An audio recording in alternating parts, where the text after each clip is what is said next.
महाराष्ट्रामध्ये कांद्याचा मुद्दा हा पुन्हा एकदा पेटणार आहे। आधीच नाफेडच्या खरेदीवरनं नाराजी आहे आणि आता आयातीची सुद्धा त्यामध्ये भर पडलेली आहे। अफगाणिस्तानवरनं कांदा आयातीनं भाव पडण्याची शेतकऱ्यांना भीती वाटते। लोकसभेला कांद्याचा फटका बसलाय, विधानसभेला बसणार नाही याची दखल घ्या।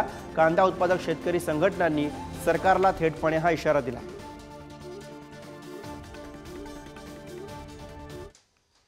अगोदरच नाफेडच्या कांदा खरेदीच्या मुद्द्यावरनं कांद्याचा मुद्दा तापलेला असताना आता त्यामध्ये आणखी भर पडलेली आहे।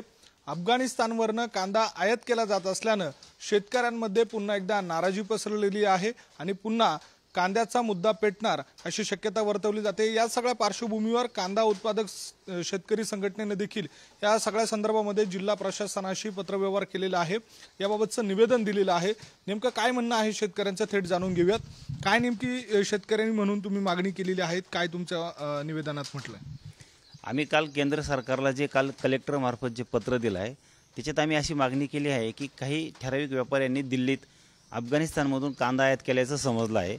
एकीकडं जगामध्ये सर्वाधिक कांद्याचं उत्पादन घेणारा आपला देश, आज या देशामध्ये महाराष्ट्रात, मध्य प्रदेश, अन्य राज्यांमध्ये मोठ्या प्रमाणात कांद्याची उपलब्धता असताना, साठवणूक केलेला कांदा मुबलक प्रमाणात त्याचा साठा असताना कुठल्याही प्रकारे कांदा आयात करण्याची गरज नाही। साहजिकच आपला देश हा जास्तीत जास्त कांदा निर्यात करणारा देश आधी होता। आता अलीकडच्या काळात जर आपण बघाल तर सातत्याने निर्यातीवरचे बंधन हे कांदा निर्यातीसाठी कुठल्याही प्रकारे गतिरोधक म्हणून ठरत आहे।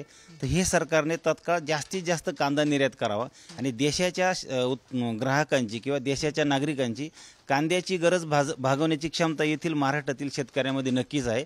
तर कांद्याचा आता कुठल्याही प्रकारे तुटवडा नाही हे आधी जाणून घेणं गरजेचं आहे। मुबलक प्रमाणात कांदा आहे, त्याच्यामुळे कांद्याचे थोडे जरी दर वाढलेले दिसत असले तर शेतकऱ्यांना फायदा होऊ देणं ही सरकारची जबाबदारी आहे।